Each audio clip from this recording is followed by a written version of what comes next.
Everybody wants grace, but not everybody gives. And that's what we need to do as a couple. We need to give grace to one another. Part of that grace package is simple communication at times, having those conversations, because if you are just talking about things as we spoke earlier, when the conflict arises, we are not giving grace. We're giving attitude, angst. We're not being gracious. Welcome to Stewardology, a podcast where two worlds collide. In this show, financial advisor Tim Russell and Pastor Drew Gysi are joined by me, producer Tyler Rutherford, to explore the intersection of financial stewardship and theology. Their unique perspectives help Christians and churches understand and apply a biblical framework for everyday financial decisions so Christians everywhere can grow in their walk with Christ through biblical stewardship. Before we get started, we just wanted you to know that the topics discussed in this podcast are for general information only and are not intended to provide specific investment advice or recommendations. Investment and investment strategies involve risk, including the potential loss of principal, and past performance is not a guarantee of future results. Securities and advisory services are offered through Genius Wealth Management, member FINRA, and SIPC. Without further ado, here are your hosts, Tim Russell, Drew Gysi, and Tyler Rutherford. Welcome to the Stewardology Podcast. My name is Tim Russell, and I'm here with my co-host, Tyler. Hey. And Drew Gysi. Hello there, everybody. I'm sure you guys are aware of this, but did you know, the audience, that the fastest way to torch your marriage is money fights?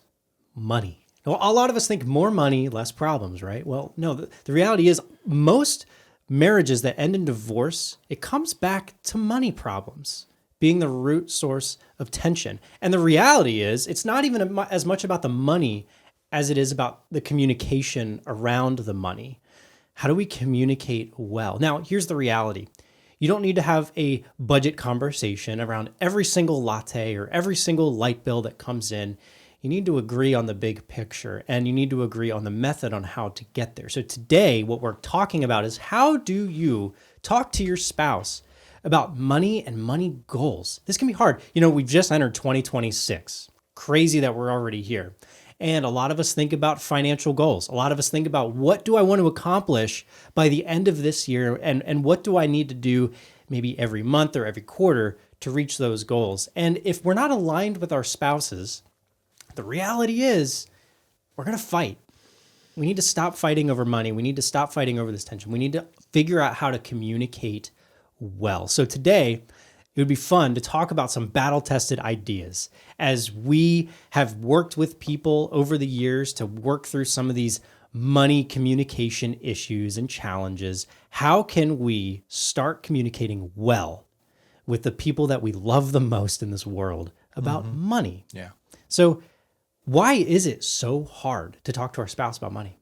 Well, I want to begin by saying the couple is not aligned in purpose. One is thinking one direction, one is thinking the other direction, and they are not combining their purpose together for a singular focus of moving forward. They don't have that same end goal in mind, and I've seen that as a pastor. So can I just jump in and put a point of clarification on here, make sure that it's like I'm wrapping my head around what you're saying? Sure. What you're telling me is that it's not about money, it's about priorities. It's about what are we as a couple about, and all the financial fights ultimately are because we don't agree on that thing. So your point is that it's not that money is hard to talk about. It's that we're misaligned on our ultimate goals. Is that what you're saying? I think that is one of the biggest things that are there, because you have a spender and a saver that could be within the couple. Yeah, right sure. And the one is like, I want to accumulate more stuff to actually feel better about myself. The other is, no, I need to squirrel stuff away to feel better about my future. And we have just conflicting priorities when it comes to finances that's there. So the purpose, the focus, the priorities, as you just said, as we talk about the give, save, spend, offer, and luxuries, as we say, start in that order, and then from there, everything will blend together. But many start, no, we do the luxuries first, and then maybe help others, and then we pay our bills, then maybe consider saving. Oh, give to the Lord, that's on the bottom of the rung. So that's one of the big areas. Well, so I mean, I said priorities, Drew, and I think that you and maybe my audience, our audience, interpreted what I said according to the 5 financial priorities that we teach, and that's actually not what I was talking about. That's important, but I'm talking about like, what are the priorities for us as a couple? What are we doing? So are we here to serve others, to serve ourselves? Are we here to do a ministry or a work or fulfill a purpose or a function? And what is that purpose and function of our family and of our marriage? Because if we're not aligned on those core ideas, everything trickles from there. Every activity, every spending decision flows from the purpose, the headwaters of our marital life, which is, what are we all about? What are we doing? So you're absolutely right when you talk about, like, yes, because we're getting all of our priorities wrong about whether we're spenders or savers and whether we're doing this or doing that. But I mean, we can even back up the bus even further and say it starts up at the headwaters about why do we exist? And can I say, Tim, I so appreciate you sharing that. Very few couples I have ever met with have ever processed that. I don't think that's a normal processing for a couple. I'll even say in the church, to say, okay, what's our purpose as a couple? They'll think about, what is our purpose financially? What is our purpose vocationally? What is our purpose for our family as in kids? But they're not thinking about that other area of purpose. And I think philosophically here too, one reason why it can be so hard to talk to your spouse is if you don't have the right idea, whose money is it? A lot of couples think like it's yours, mine, and ours, right? It's my money, it's your money. We have separate bank accounts, and there could be a source of tension because you're fighting over that very basic thing. When in marriage, the two become one flesh. It's now our money. There is no yours, there is no mine. What a novel idea. There can certainly be little allowances that you agree on, right? And you can have discretion over how that is used. But principally speaking, all of the money that comes into this marriage is now the couple's money. It's our money. You know, I was just with a couple just a couple nights ago. I was doing one of our stewardship reviews, and a couple newly married, within a year, just found out they're going to have their first child next year. They have been operating on my money, your money. And we had to have a little come to Jesus money moment and talk to them about this. And they were both savers coming into the marriage. Both had some assets, financial assets coming into the marriage. And they put a couple game plans together of what they want to do. And one of her responses was, well, I don't want all the money that I worked so hard to save to go towards a pickup truck. We had to have a little conversation here. Well, it's not your money, it's now our money. And by the time we were done, they were super excited about blending things together, simplifying. Oh my gosh, they had things everywhere. Simplify everything and have a game plan and name those assets of what the future will be for them. That's one of the rare situations I see, because most of the time they will still lock in, it's my money, look at what I've done to earn this or save this. We got to change that mindset. It's not mine, yours, it's ours. Very important. You know, another thing that I think people find it hard to talk about money is because there can be this idea that small purchases don't matter. Therefore, you know, I can spend a couple bucks here and a couple bucks there and a couple bucks at the other place. And I do this several times a week. And before you know it, a little purchase here and there adds up to a lot of money. So there's this misconception that I think makes those conversations hard. For sure. And I think one thing is maybe you grew up in different financial upbringings. You know, I can see this even with my wife and I. We didn't grow up the same when it comes to money. I grew up with one view, she grew up with another view, and we had to actually sit down and work through how we either blend the two worldviews or we go with one or another to make sure that we can be on the same page. Because the reality is, if we tried to harbor our own little worldviews and almost pit them against each other, well, now every money conversation would be a fight, right? So you have to establish what that common ground looks like. Premarital counseling was big for us in that regard. That really helped us get on the same equal footing to say, how do we come up with a plan together and actually work through it as one flesh, not two units. The next one I would like to say is really the fear of conflict. Oh, so you just don't talk about it. We just want to keep the peace. We don't want to rock the boat. We don't want water coming in over the edges. So guess what? We're just not going to talk about it. Yeah. And what? You may not get water coming in the top of the boat, but clearly you got cannonball holes in the bottom of the boat and you're going down. So you got to have those conversations. Keeping the peace only works for a small season. Water is infiltrating, and you don't have the pumps to get it out fast enough. What about only talking when there's conflict? Right? You never celebrate wins. You only talk when there's problems. That could be devastating too, because now every money conversation is a negative one. And then there's this negative tension towards the budget conversation. Oh, it's going to turn into a fight. Oh, this is miserable. I don't want to do it. That could be scary too. That could be a big reason why people don't talk about it. And what about this one where who makes more money? They're the winner. Well, wait a second. I make more than you. Where does the two becoming one, as you shared earlier? That is a critical piece.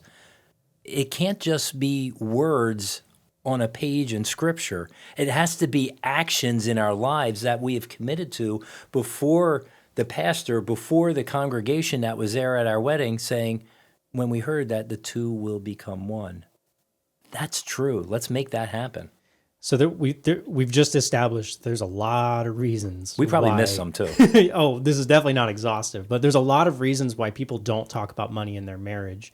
There's a lot of reasons why it could go wrong, but we're here to talk about how to make it go right so we can stop fighting over money, so we can actually have constructive conversations. So as we're thinking about this, guys, what's the first step in going in that direction? I want to jump in here because since I do a lot of budget counseling, the thing I tell couples almost every single time is to have a money date. Go out on a date. And do I want them to spend more money? Go out and buy a coffee or an ice cream or whatever? No, I don't. I don't want them to spend any more money because that's why we're having this discussion. But part of the reason why I'm saying go out on a money date, rarely will you argue about money in public. I tell them, go out, get a cup of coffee, each of you, and sit in the corner of the coffee shop. Or go to an ice cream shop, get an ice cream, maybe even one to share. Sit in the corner, have that conversation. You will not argue in public, or hopefully you won't, argue in public about money. That is a very good thing to do. Now, I'm not saying you jump right out there right away. Do a little homework, do some budgeting work, do some other financial digging and understanding of where you're at, and then go out and have that conversation. You may need to start in public, but eventually you'll be able to do it in your own four walls. Yeah. We also I talked about what are we all about as a family. I think one thing that could be helpful is write out a family mission statement. What are you doing as a family? What are you about as a family? Where are you going? What are you trying to accomplish? When you write your financial mission statement or your family's mission statement or your financial mission statement, it provides implications for how financial resources are allocated and how they're prioritized.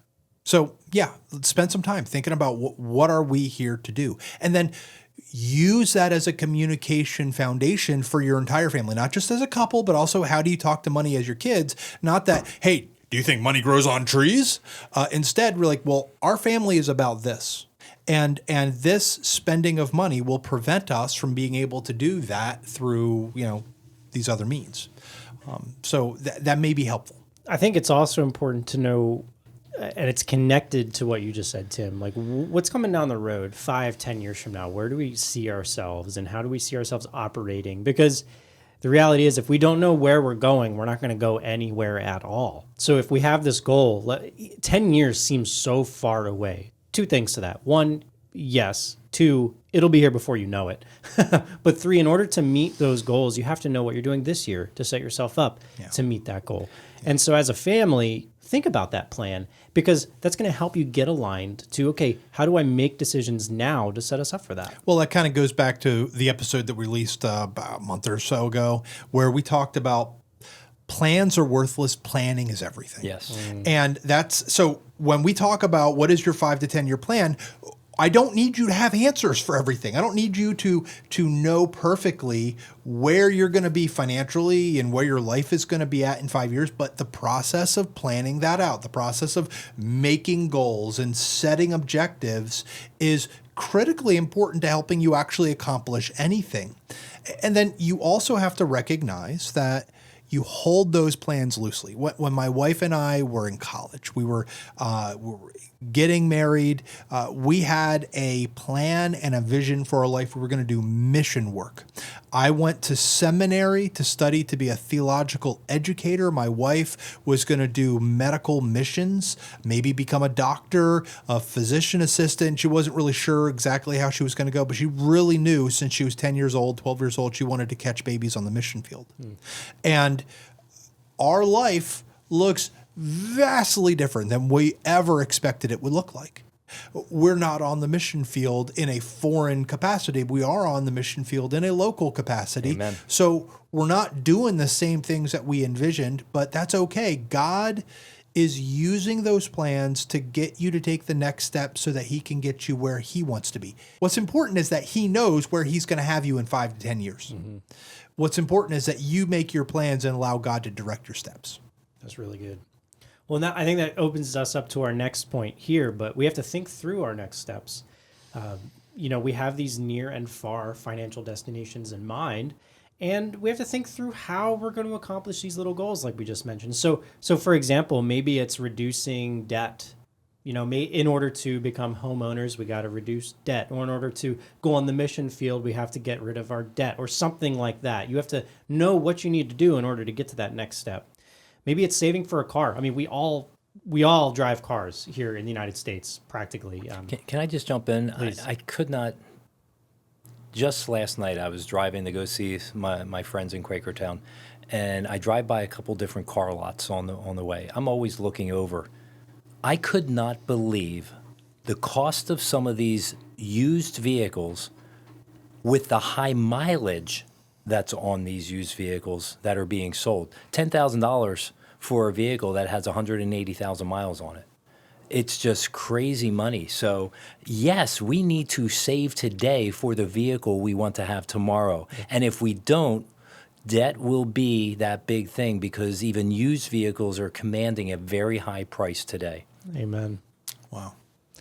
Maybe it's increasing your retirement savings. I know, Tim, we just talked about increasing Roth contributions because of different changes that were made at the federal level. Yeah.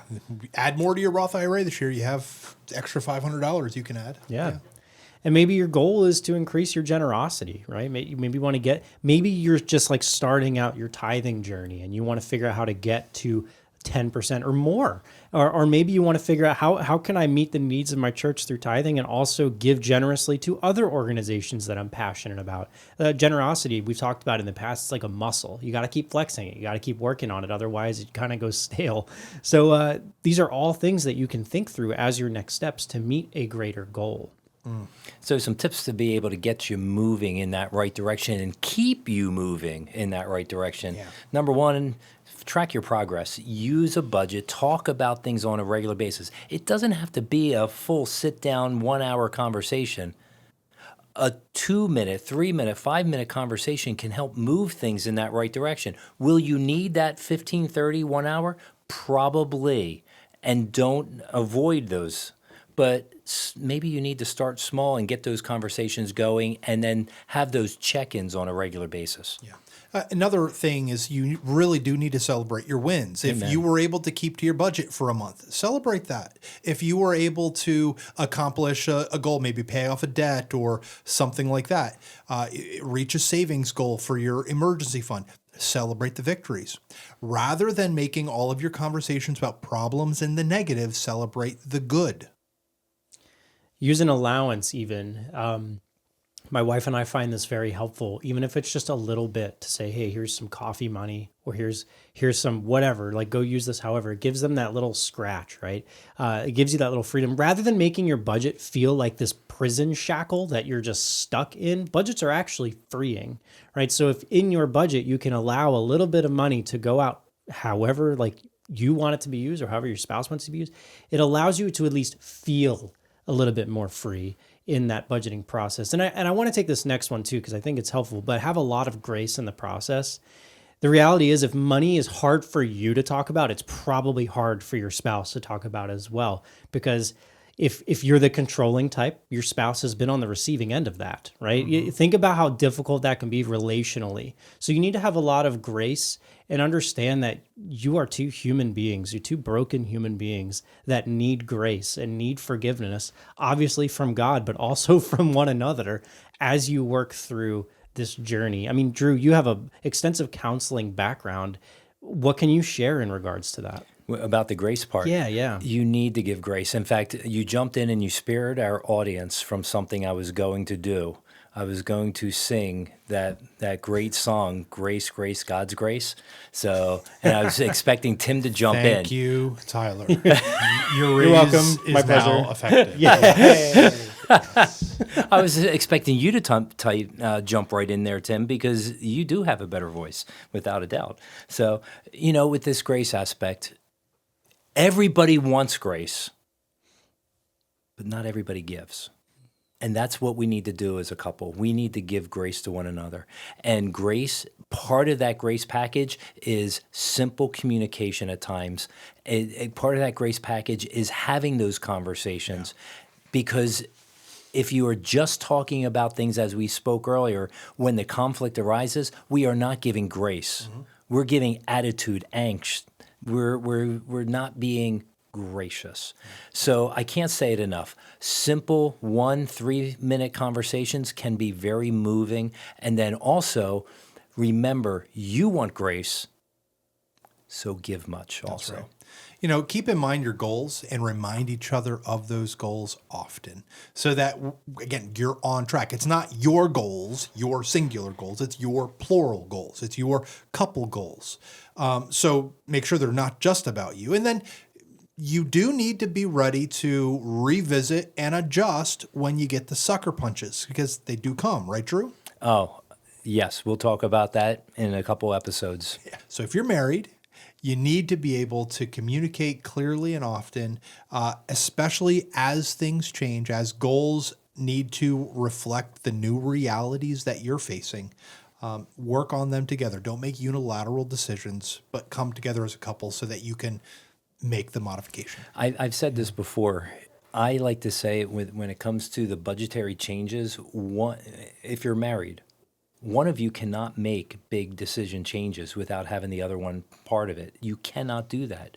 I like to call it a joint session of Congress. Husband and wife together, they need to have that conversation. If you're not having the small conversations, those big conversations will go hard and heavy for you. Have plenty of the small conversations, so when those big ones come, you're going to be lockstep together moving forward. One cannot make the decision. Both need to do it moving forward. Yeah, and I think you really do need to pray through this. Finances and prayer can sometimes seem really disconnected and disjointed, but the reality is we need God's great intervention in our lives to see this progress happen. Think about this. Your spouse is most likely not intentionally trying to sabotage your budget. If you've talked about it together and you have this goal, your spouse isn't trying to ruin you financially. That's not their intention. I mean, sometimes it can feel that way when you see the spending going this way, or maybe there were decisions that were made that conflict against your goals, but they're not trying to hurt you most of the time. So pray for God's intervention, because the reality is sometimes there are habits that can only be broken by God's intervention in that, and the intentional striving after what is good and beautiful and being consistent in our budget that way. It goes back to the have grace. Have grace with your spouse. They're not trying to tank you most of the time. And when we say pray over the finances, I like to make sure that the couple knows it's not your finances. It's what God has put into your care. It's really His. Amen. So seek Him on how He wants you to use what He has put into your care. Yes, He wants you to take care of your family. He wants you to enjoy some things. But the bottom line is it's all His. We're the caretaker. Let's invite Him, the owner of all things, into this mix of marriage and finance and ask for His guidance and His blessing as you move forward. So as we start to wrap up this episode, I think it's helpful for us to go back to Scripture and to place before you a couple of passages of Scripture that would be helpful for you as a couple to meditate on, to consider as you're having these conversations. So the first one I think is helpful to look at is from the book of James. And James is going to come up a couple more times here. James is a really powerful book. But James chapter 4, verses 1 through 3 says this: "What causes fights and quarrels among you? Do they not come from your desires that battle within you? You want something, but you do not get it. You kill and covet, but you cannot have what you want. You quarrel and fight, but you do not have because you do not ask God. And when you do ask, you do not receive because you ask with wrong motives, that you may spend what you get on your pleasures." Another verse that might be helpful to consider comes from the book of Proverbs, Proverbs 3, 9, and 10. That verse says, "Honor the Lord with your wealth and with the first fruits of all your crops. Then your barns will be filled to overflowing, and your vats will brim with new wine." Are you honoring the Lord with your wealth? Are you trusting Him and demonstrating that trust through giving to the Lord, giving to the Lord's work? The third verse I think is helpful to look, goes back to the book of James. We're going to go to chapter 1. We'll look at verse 5, and it says this: "If anyone lacks wisdom, he should ask God, who gives generously to all without finding fault, and it will be given to him." If you're struggling to figure out how to make the ends meet, how to get to agreement with your spouse, do not forget to do what Tyler said: pray. I think it's so funny too, because as men, especially in front of our spouses, we like to think that we have all of the answers. And it's like, it goes against our nature to ask for help as men, especially in front of our wives. But No, we can't ask for directions. We can ask for help, but not directions. That's how never directions. Yeah. That's just insulting to all of masculinity, right? No, but have you ever prayed for wisdom with your spouse? I think it's powerful. My wife and I, we find ourselves doing this more and more. We have a toddler, and we don't know how to handle all the situations. And it's like, it's hard. It's easier as they get older, let me tell you. No, It's I'm just sure. easier. Yeah, Didn't Didn't she come with an instruction manual? You would think, right? You leave the hospital and you're just like, you just have this baby carriage, and you're like, what do we do with this? Can't believe they're letting us walk out with this thing. What do we do? Oh, but ask for wisdom with your spouse. Holy cow. It is so impactful and helpful. And you'd be surprised how God answers that prayer. And it brings two hearts together. Amen. Yeah. Well, so the last verse I think is helpful to look at, and there's so many more, but these four. Again, James chapter 1, verse 19. And this is so helpful to think about how to engage in a conversation. What should your posture in this conversation be? My brothers, take note of this. Everyone should be quick to listen, slow to speak, and slow to become angry. Amen. This is good advice. I need to take more. So here's the bottom line. You're going to talk to your spouse about money, either in conflict or in unity. That will happen. The choice is going to be yours, how you want to do it. Can I encourage you, schedule that money date, maybe even today. Plan and dream together to kind of get that conversation going. Pray together over your finances. Ask for wisdom and help from God, because the numbers on your bank account and bank app mean nothing. God's calling your marriage to greater unity first and foremost. So this week, schedule that money date. Jump in there, do that. Text your spouse. Hey, coffee Saturday, ice cream Saturday night. Let's dream about the future and what God has for us. And maybe sometime this month, and try to do it every month moving forward. celebrate at least one financial or stewardship victory or win out loud with one another. And then take a moment, grab your spouse's hand, and thank God together that you can celebrate that win. Remember this passage. Then make my joy complete by being like-minded, having the same love, being one in spirit and purpose. Philippians 2:2. Money fights don't have to win. Unity has to win in the end. So after your money date, reach out to us, for we would love to hear how that date went for you. All right, until next time, take care, God bless, and remember, Jesus Christ is with you. Be quick to hear, slow to speak, and slow to anger. God bless. Thanks for joining us on the Stewardology Podcast, where financial stewardship and theology meet. We'd like to help you take your next steps in biblical financial stewardship. Subscribe in your podcast provider to get the newest episode delivered to you every week. Leave a 5-star rating and review to help new listeners find the show. Take advantage of your free personal stewardship review at stewardologypodcast.com/review. Be sure to follow us on social media and visit our website at stewardologypodcast.com for tons of free resources and hundreds of free episodes. You can also leave episode ideas at stewardologypodcast.com/idea. Remember, Psalm 20, verse 7, some trust in chariots and some trust in horses, but we trust in the name of the Lord our God. See you next week.